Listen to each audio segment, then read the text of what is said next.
of the School of Advanced Studies in VIT Chennai. He has done his PhD from University of Madras. He is researching towards graph theory, formal languages, graph grammars, and precedents, etc. Now I request Professor Madhumangal Vijay to take over the session and proceed. Thank you, sir. Really, whether it is necessary to introduce Professor Paul past 2 days, yesterday and today, is the man behind this entire show. But anyway, it is my duty to introduce Professor Madhumangal Paul to this group of audience. Uh, he obtained his PhD from Indian Institute of Technology (IIT) Kharagpur and was awarded a gold medal during his MSc at Vidyasagar University. He currently serves as the professor and head of the Department of Mathematics at Vidyasagar University. He studied MSc as well as MSc at that particular university. Now he became a professor and head of the same university. It is a very privileged one to him.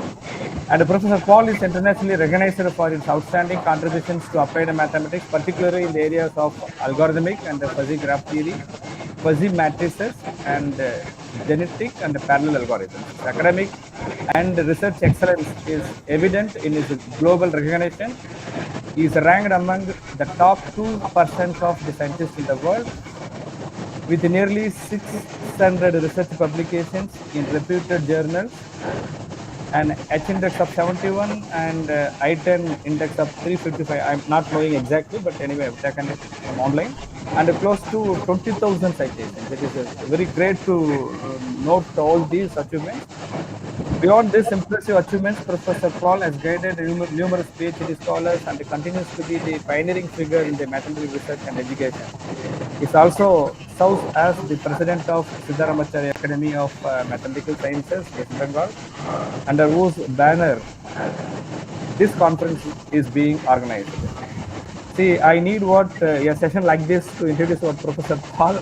I suppose not to take much time. Everybody knows about Paul. It is not necessary to introduce him. But anyway, let us all join to welcome Professor Paul to deliver the invited lecture. Thank you, sir. Thank you, Dr. Balagurumagan. Thanks for your introduction. So just today I will introduce. Basically, this is not the new for you actually. I have already presented this talk in your institute. Okay. So I discuss on real Neutrosophic matrices and their eigenvalues. So see that a lot of people are working on Neutrosophic numbers, Neutrosophic your logic or Neutrosophic mathematics, but most of the people are considering the Neutrosophic state means the component of three things. One is the true value, another is the false value, another is the abstract value. So true values and false values and indeterminacy values, all these three things belongs to the unit interval 0, 1. Basically, these are the graded values. Graded regarding the true value, grade regarding the false value, etc. So all these things generalize between 0 and 1. And there is separate mathematics for addition and multiplication. So that one is nothing but the max min operations. So for addition of two Neutrosophic numbers means the maximum among these two numbers, and product of two Neutrosophic numbers means the minimum among the two numbers. But there is a lacuna regarding the Neutrosophic numbers which are generally used in our mathematics. So what is the limitations or what is the different your approach to studies on Neutrosophic number?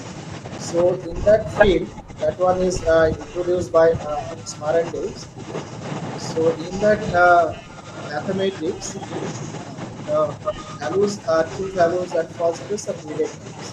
But here we will introduce another your Neutrosophic number called the real Neutrosophic number. So see that in the fuzzy state theory, a fuzzy state is called a fuzzy number if it is satisfied with major condition. One is the height should be 1 and your that one is complex like that.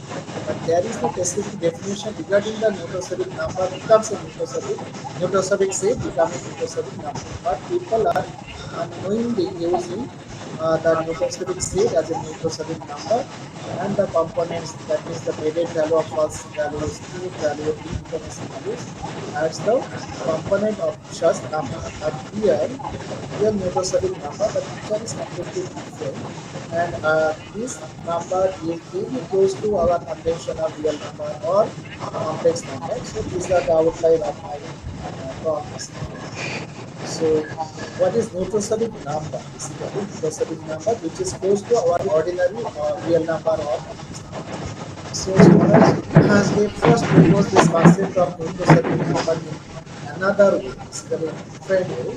So the number has two parts. One is determinant part and another is indeterminate determinant part, or you can say the certain part, and the indeterminate part means this one is the uncertain part. Basically, so the nitrosylic number is a uncertain number, not the your deterministic number, because it has two parts, deterministic as well as indeterministic.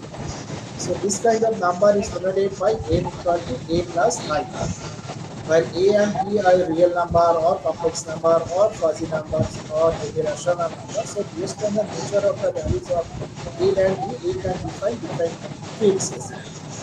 And I is called the indeterminates. So basically I is a interval or sub interval of 0, 1. Basically sub interval of 0, 1, and it has very nice your properties. You see that I square equal to I cube equal to also I, that means I power n equal to I. So this is the very nice property of I.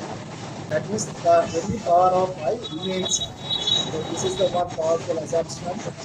And I into 0 equal to 0. That one is common. But this is the another axiom or assumption.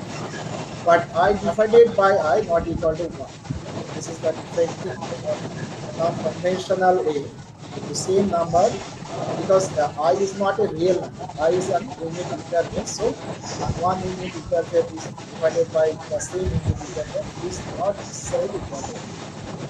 And this is the one observation. And see that this Neutrosophic number n equal to e plus I is a pure Neutrosophic number. Obviously, you are b equal to 0. So if b equal to 0, not equal to 0, if b equal to 0, then it is called a pure Neutrosophic number.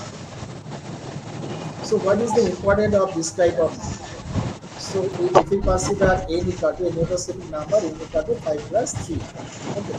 So see that this number look like your complex number. Complex number has two parts. One is real part, another is imaginary part, and that one is multiplied by I, small I. But what is the difference between small I in complex number and capital I in your deterministic part? So in complex number, small I square equal to minus 1. Okay, so small I cube equal to minus 1 into I, that is minus I.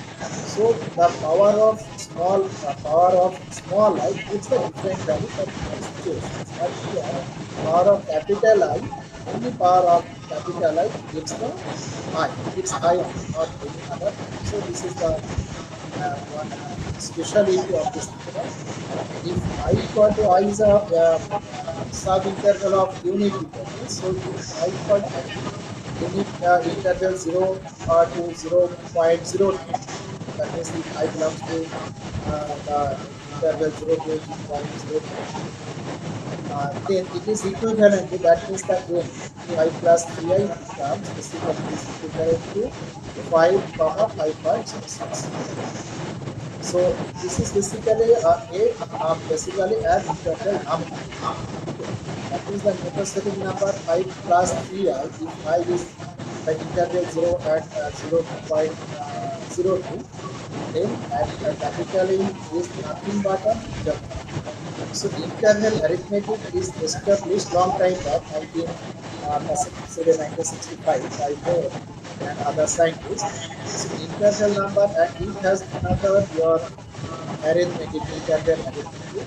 But what is the drawback of internal arithmetic? That in internal arithmetic, if we add to interval, then it's plain. That means the uncertainty will increase. Uncertainty means the difference between the lower limit of the interval and upper limit. So in this case, for this case, 5 comma 5.06, what is the length of uncertainty? 0.06. The difference between the upper limit minus lower limit. The difference between the upper limit and lower limit gives the 0.06. So length of the uncertainty 0.06. So when we add two interval numbers as per the definition of interval arithmetic, their uncertainty will increase. If the uncertainty will increases, then what happens? Then there is no guarantee or there is no certainty to identify is what is the actual value or what is the certain parts. So this is the limitations of the interval arithmetic for addition, multiplication, etc. But in Neutrosophic number, the length of uncertainty will not increase much more. It has some limitations. So we can say that as per the reduction of the length of the uncertainty, the Neutrosophic approach or Neutrosophic number is more greater than the integral number or integral number. So this is the main motivation of Neutrosophic number that was proposed by Smarande a few years back. So this is a number, so it should have some arithmetic operation or logical operation. So I am presenting here three basic arithmetic operation: addition, subtraction, and multiplication. Division is also there. I not mentioned here. So if Q1 plus Q1I and Q equal to Q2 plus Q2I are two Neutrosophic numbers, then the sum of P and Q equal to small qr plus Q2, that is the sum of your determinant part and sum of the independent part. And similarly for the subtraction, P minus Q equal to the difference between the certain part plus uncertain part. And what is the product of P and Q? See that the product of P and Q equal to Q1 into P2. The product of the certain part or determinant part, and see that the other three terms are incorporated in the uncertain part, that one is multiplied by capital I. So Q1 plus Q2, Q1 into Q2, this is the product of the determinant part, and other three terms are determinant or uncertain part. So see that the right part of the product is with beautiful representation is equal to Q1 into Q2 plus Q1 plus Q1 into Q2 plus Q2 minus Q1 into Q2. That means the product of the certain and uncertain part of P with your product with the certain and uncertain part of P. So product of certain and uncertain sum of your certain and uncertain part P and Q are multiplied minus the certain part of P and Q. So this representation is frequently occur in other representation also. So for this Neutrosophic number, this type of Neutrosophic number, we can define the real Neutrosophic algebra. Okay, so if K represents the set of Neutrosophic numbers, or K represents the Neutrosophic field over some Neutrosophic vector space, then we can define, like we can generate another field based on the K and I, and that field is denoted by K union I. So K is a field, basically a Neutrosophic field over the Neutrosophic vector space, and that particular your field is denoted by or generated by K union I, and it is denoted by K I, where K is any kind of Neutrosophic field over certain Neutrosophic vector space. So what is this? So see that the K union I or K within bracket I represents the different Neutrosophic field based on the your Neutrosophic number. So see that if you consider R the real number, set of real number, then the Neutrosophic field generated by R the real number, that one is denoted by R union R I, or it is denoted by R within bracket I. So see that this field, field, basically Neutrosophic field over R, is nothing but the superset of the real number I. So that one is mentioned. R is a subset of I, because I is introduced, so it includes the original real number set with another field. That means the R is a superset of I. Similarly, if Q is the set of rational number, then this Q also generate another your field field union I, and that one is denoted by field union I. And here also see that Q contains Qi. That means Qi is larger than the Q. So both are the fields. And if we consider Z with a set of integers, a field of integers, then the Neutrosophic field generated by Z and I is denoted by Z union I or Z within bracket I. But see that this field is not necessarily the set of integers. Okay, the previous two fields Ri and Qi both are your field on same sets of numbers. It's a real number and it's a rational number, but here J is not necessarily your set of integers, so it generates a new kind of your field, but the base field is the integer. So these three fields are written as the explicit form in the following four sentences: Ri equal to a plus bi, where ab belongs to capital R, set of real numbers, and qi equal to a plus bi, where ab are nothing but the set of rational belong to the set of rational number, and zeta equal to a plus bi, where a and b are integers, and new another new states or another new field is defined here, capital I within bracket I equal to a plus bi, where a and b belongs to the unit variable. That means if A and B represents the membership values of something, then it generates another your Neutrosophic field. That one is denoted by I of I. And here in this case, we can see that this field is a fuzzy Neutrosophic field. Fuzzy Neutrosophic field if A belongs to unit integral 01, and this A and B represents the rate of something. Now I am coming to define the fuzzy Neutrosophic matrix. See here the matrix E equal to PIJ of order n by n, and this is for this matrix is called fuzzy Neutrosophic matrix with all its elements of the matrices are fuzzy Neutrosophic matrices. So here see that each element Pij is denoted by Pij t plus Pij a into I, where PIJ P and PIJ A represents the truth value and false value of the element PIJ. Okay, this is the conventional or the your initial fuzzy Neutrosophic concept, truth value and false value. That is, this represents the grade of truth value or grade of false value. Okay. And the value of Pij T and Pij A belongs to the unit integral 0, and I represent the indeterminacy. So this is the fuzzy Neutrosophic matrix, but we are concentrated on the real Neutrosophic matrix. So what is the real Neutrosophic matrix? If all the elements of the matrix are of the form A plus bi, A plus bi, that means if all the elements are Neutrosophic number, then the corresponding real Neutrosophic number, then the corresponding matrix is called real Neutrosophic matrix. Okay. So if capital M as a real Neutrosophic matrix, then it can be represented as M1 plus M2 into I, where M1 is the determinant part and M2 is the indeterminate part. Okay. But M1 and M2 may be the real matrices, it may be the complex matrices, it may be other type of matrices. If M1 and M2 are real matrices, then we say that this matrix real Neutrosophic matrix. So for this kind of matrices, we need to define the unit matrix and null matrix. But the null matrix and unit matrices both are null and unit matrices both are similar to our convention of real matrices.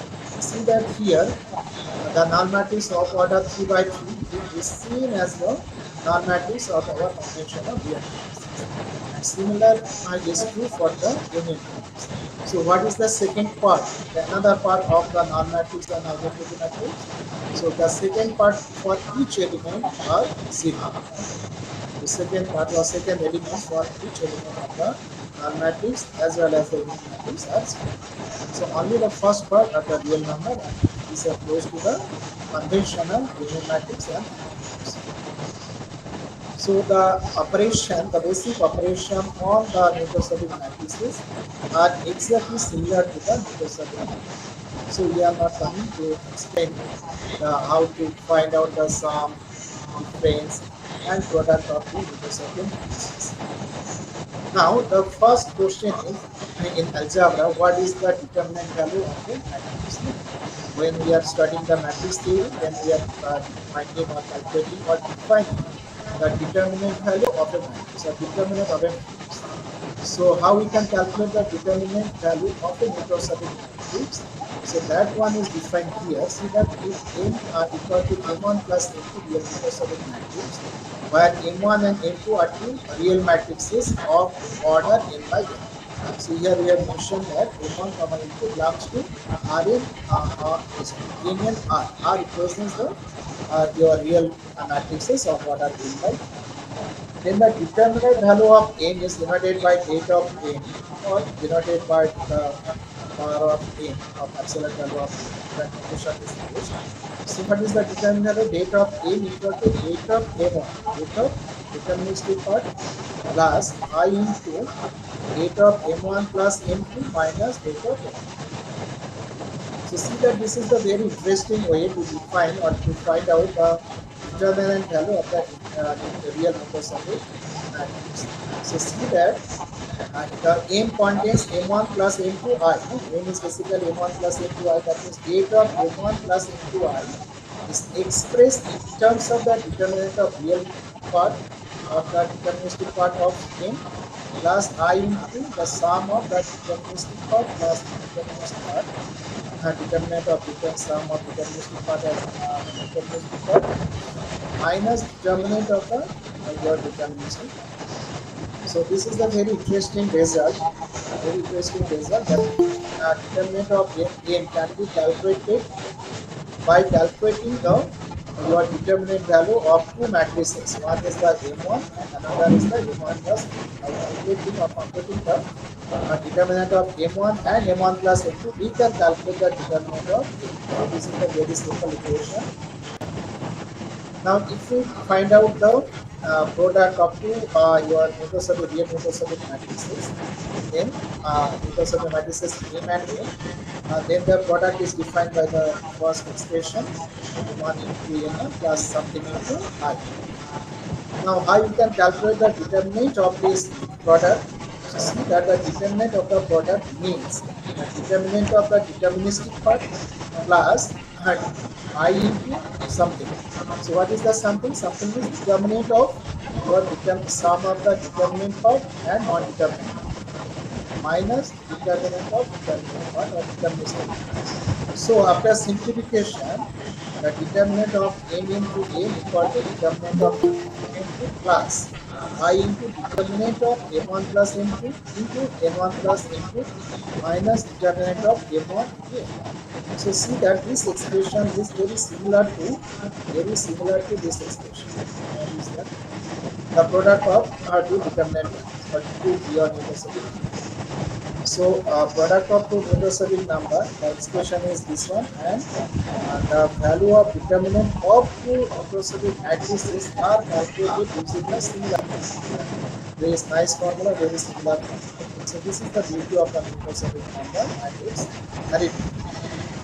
Now, how we can calculate the inverse of Neutrosophic matrix? So see that m equal to m1 plus m2i, real Neutrosophic matrix, and if m1 and m2 belongs to the real matrix or the real matrices of the real by n, then the matrix M is invertible if and only if m1 and m1 plus m2 are invertible. See that m1 is separately invertible and their sum m1 plus m2 are separately invertible. So these are the necessary condition and sufficient condition for the existence of the inverse of m. So it is very easy to easy to guess that if m1 and m2 are separately invertible, then with the invertible matrix. The result is not that one. The result is m1 and m1 plus m2. If the m1 and m1 plus m2 are invertible, then the matrix A is empty. So result is slightly different, not combination and concept. Concept is slightly different. So what is the expression of inverse of M? So A inverse equal to M1 inverse plus M1 plus M2 inverse minus M1 inverse. So this expression basically gives that M1 and M1 plus M2 should be equal. And if you want to verify whether M inverse and N, the product of M inverse and N is equal to I or not, then we can see that, or we can verify that the product of M and N inverse is exactly equal to the M matrix. Okay, real M matrix. So that Sure. condition is also satisfied for this Neutrosophic matrix or inverse of the Neutrosophic matrix. That condition should be satisfied the product of the matrix and its inverse equal to M matrix. So here we have considered one example. So here M equal to M1 plus M2I, M1 equal to the matrix 2, 3, 4, 5, and M2 equal to 2 minus 2 minus 3, 4. So M1 inverse of M1 is calculated, and we have calculated the sum of M1 and M2, and its inverse also we have calculated. Then the inverse of the matrix M is determined by the formula, and it is also written here. Sum of the matrices, and it is verified that M into M inverse equal to unit matrix of whether 2 by 2 or unit square unit matrix. So that condition is satisfied. I have already mentioned the product of the inverse and the alternate matrix should satisfy the equality condition for the conversion of matrices. So now we are coming to the eigenvalues of such kind of matrices. So if M equal to M1 plus M2I, we are Neutrosophic matrix where M1 and M2 are real matrices. And let lambda equal to lambda1 plus lambda2I is a Neutrosophic number. It's called a Neutrosophic eigenvalue of M. If there exists a Neutrosophic vector x equal to x1 plus x2I, shows that mx equal to matrix. So this is the definition for eigenvalues and eigenvector for the conventional matrices. Mx equal to lambda x is the condition for the eigenvalues and eigenvector for the conventional matrix. And using this definition, we can determine the eigenvalues and eigenvector for the Neutrosophic matrices. So in this case, if this condition mx equal to lambda x is satisfied, then x is called the Neutrosophic eigenvector of M, and lambda is called the Neutrosophic eigenvalue of M. So these values, the value of lambda can be determined by the conventional equation determinant of M minus lambda is 0 equal to 0. So this is called the characteristic equation of to find the eigenvalues of a matrix. So using this definition, we can determine the eigenvalues of the Neutrosophic matrix. But there is another way to find out the Neutrosophic eigenvalues, Neutrosophic eigenvalue, and Neutrosophic eigenvalue. Basically, see that if M1 equal to M1 plus M equal to M1 plus M2I, and lambda equal to lambda1 plus lambda2I, then lambda1 is the eigenvalue of M1. It can be proved that lambda1 is an eigenvalue of M1, and lambda1 plus lambda2 is an eigenvalue of M1 plus M2. So this is the observation of QAQ. It is not proved here, but it can be proved that if lambda equal to lambda1 plus lambda2I is an eigenvalue of the matrix A equal to M1 plus M2I, then it can be shown that lambda1 is the eigenvalue of M1, and lambda1 plus lambda2 is an eigenvalue of M1 plus M2. Similarly, x1 is the eigenvector of M1, and x1 plus x2 is the eigenvector of M1 plus M2. So this is the correspondence between the your eigenvalues, eigenvectors with the your real part or deterministic part and the non-deterministic. So here we have considered a matrix, real Neutrosophic matrix. So we can do this one. And suppose lambda equal to lambda 1 plus lambda 2 I, the Neutrosophic eigenvalue, then n minus lambda into dn. We are trying to find out the eigenvalues from the conventional method. So n minus lambda into un is the unit vector or order n by n. Here basically n equal to 3. So using the conventional your subtraction or scalar multiplication, we have this particular matrix, and the first matrix is denoted by P1 and second matrix is denoted by P2. So how we can calculate the determinant of m minus lambda un? So determinant of m minus lambda un equal to determinant of P1 plus determinant of P1 plus P2 minus determinant of P2 according to R. So this is the definition to find out the determinant value of Neutrosophic matrix. Because m minus lambda un is nothing but a Neutrosophic matrix. So using the rules of your Neutrosophic matrix, you can calculate that. So if this determinant equal to 0, determinant of m minus lambda un equal to 0, then determinant of Q1 must be equal to 0, and the second determinant part, that is the determinant second part should be 0. That means the determinant of Q1 plus Q2 minus determinant of Q1 equal to 0. So if determinant of Q1 equal to 0, that means the determinant of Q1 plus Q2 equal to 0, because the determinant of Q1, Q1 equal to 0. So from second equation, you can say that the determinant of Q1 plus Q2 equal to 0. So by solving this two equation, see that in P1, in the matrix P1, lambda 1 is present, but in the second matrix P2, lambda 2 is present. So by finding the values of lambda 1 and lambda 2, by solving these two equations, we can determine the values of your lambda 1. So by solving the equation determinant of P1 equal to 0, we obtain the values of lambda 1 equal to minus 1 and 3. And for the second case, determinant of P1 plus P2 equal to 0, we have another equation in terms of lambda 1 and lambda 2. So see that in the first matrix or first equation, we have two values of lambda 1. One is minus 1 and another is 3.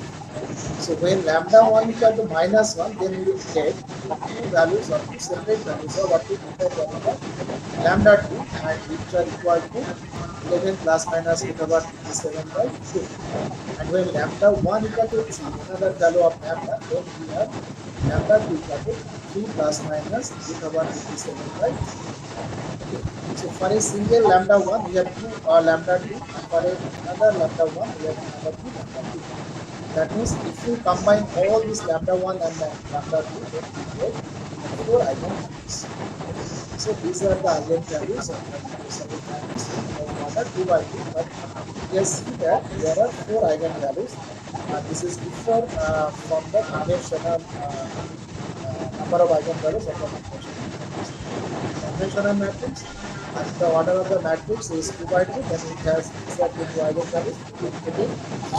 But here we observe that there are 4 different eigenvalues.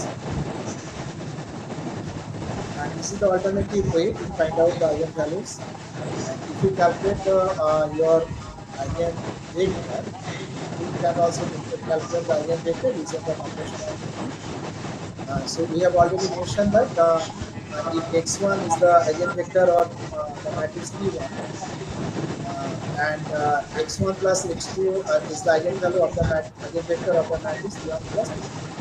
Then if you calculate the eigenvectors of the matrix P1 as by the conventional rules, then we have two different eigenvalues. That one is written in the first row, two different eigenvalues, sorry, eigenvector for the matrix P1. And we have calculated the eigenvector for the matrix P1 plus P2 as our conventional matrix, and we have also two different eigenvectors for P1 plus P2. Now, if we want to combine all these things, then when x1 equal to a particular eigenvalues, then we can calculate the values of x2, because we have the eigenvector x1 plus x2, the sum of the two eigenvectors x1 plus x2. So x1 is separately we have calculated, so we can identify or determine the x2 separately. So for x1 for the first value of x1, we have the values of x2, that one written here, and for another value of x1, we have another x2. Okay, and similarly for your for different x1, we have different x2. So here also combining all these things, combining all the possible values of x1 and x2, we have four different eigenvalues. So this is the computation rules to calculate the eigenvalues, and according to the schedule, my time is over, but I would say I take 2-3 minutes to define the energy of Neutrosophic graph. So I am not going to the graph theory, but for a given graph, we can construct a matrix. So for this graph, this is a graph. It has some vertices, some edges, and we assume that it is associated with some microscopic number. Maybe the age values or the age means the length between the two vertices, or we can say that the age is a connecting two vertices. So we assume that uh, the values of age, the number associated with the age, maybe the distance between two places, maybe the travel time between two places, like that. So for this particular matrix, we assume that for each age has some weights. This weight may be the travel time or distance or cost for traveling, like that. So for this particular graph, we can construct a matrix, and this is called the adjacent matrix. It has some regulation or rules to write or construct an adjacent matrix. That formula is given in the first rule. So see that this is a Neutrosophic matrix containing six rows, 7 rows and 7 columns. Because the graph has 7 matrices, and for this matrix we can calculate the eigenvalues and eigenvector. So for this particular matrix, the determinacy part is this one, and indeterminacy part is this one. For the particular Neutrosophic matrix, it has two part. One is second part, another is uncertain. So we have calculated the eigenvalues for the matrix M1, because the matrix is of order 7. So M1 is nothing but our conventional real matrix. So it has 7 eigenvalues. So that one is given in the second row. And M1 plus M2, the order of M1 plus M2 is 7. So it has 7 eigenvalues. So the eigenvalues of the matrix M1 plus M2 is denoted by lambda 1 plus lambda 2. So the last row replaces the eigenvalues of M1 plus M2. That is the values of lambda 1 plus lambda 2. Okay, but combining the values of lambda 1 with lambda 2, we have 49 different eigenvalues. So that one is denoted by lambda 1 I plus lambda 2 j capital I. So combining all possible values of lambda 1 and lambda 2, we have both 49, 7 into 7 is 49 different eigenvalues. Okay. Now how we can calculate the absolute value of a Neutrosophic number? It was absolute values is also calculated by this formula. Absolute value of the deterministic part plus I into the absolute value of a plus b minus absolute value of a. So using this formula, we can calculate the sum of the absolute values of the eigenvalues. So we have calculated 49 different eigenvalues for this particular graph. So the energy of a graph is nothing but the sum of absolute values of the eigenvalues. So the eigenvalues is calculated by the formula of second line, and using this formula we can calculate the eigenvalues, sum of the absolute eigenvalues, that is the energy of the corresponding graph. That value is 140.288 plus 17.7250. So this is the energy of the Neutrosophic graph, and the energy is represented in terms of Neutrosophic number. So here I have mentioned only two references. The first one is the book written by myself, and that one is published in 2024. Recent Development of Fuzzy Matrix Theory and Applications, published by Springer. And in this book, there is a chapter specially written for the Neutrosophic matrix and Neutrosophic fuzzy matrix. And that one is included in the first book. That is the page number 381 to 420. So second one is a chapter of the first one. Okay. So this is the reference. So thank you for patience for this to listen.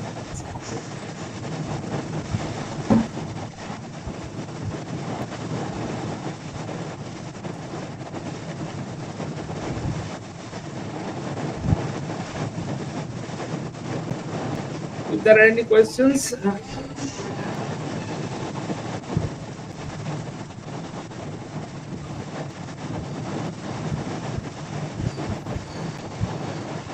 I have just one query that the adjacency matrices order was 7, but we are getting 49 eigenvalues. Uh, so how we can, I mean,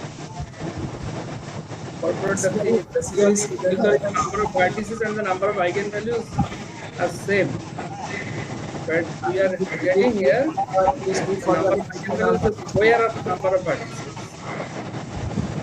the same. It is true for the conventional matrix, but there is no theories known to us for the Neutrosophic matrix.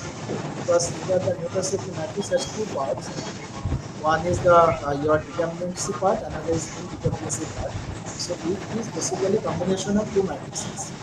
So when we are combining these two matrices, then the result may be different. No? In general, we can say the result should be different or may be different. So here we have calculated and we have verified that all these eigenvalues. Also, we have mentioned that your number of eigenvalues is 49, and that one is verified. Verified that all these values are satisfied our your characteristic equation. Okay, sir. So if the characteristic equation is verified, then you can claim that all these numbers are the eigenvalues of the matrices, and it is coming from the combination of two things. No? Combination of two eigenvalues coming from the M1 matrices and M2 matrices. And as per my knowledge, as by my knowledge, no theory is developed in general. Even if it takes Neutrosophic matrix of order n by n, that each has n square eigenvalues. That theory I have not seen. But Definitely the idea is new. as per my knowledge, that theory is not there. But if it is developed in general, okay, if it is developed in that for a n by n Neutrosophic matrix, it has your n square Neutrosophic eigenvalues or eigenvectors, then there is a different your you can define a new type of vector space, Neutrosophic vector space, and it has your different your theories, different. It is a big research area. But we have verified with the MATLAB all these numbers are satisfied the recessive equation. So we are claiming that all these 49 numbers are the eigenvalues of the matrix. Satisfying the characteristic equation. Okay, sir. It is verified, not true in general. But it may happen that it is true for some matrices, some cases. It may not be true for some cases. Yeah. So more investigation is required in this direction. So this is the open problem, you can say. This is the open problem for the researchers who are interested to work with Neutrosophic, real Neutrosophic matrices. Very interesting and new field. Indeed. Slightly new concept. New And concept. very few researchers are working on this area. Most of the researchers are considering truth value, false value, indeterminacy values, and they are considering these are the eigenvalues, etc. like that. But that one is another area of research, and this is another area of research. By considering the original real matrix or complex or similar things. Those are very nice. Any other questions from audience?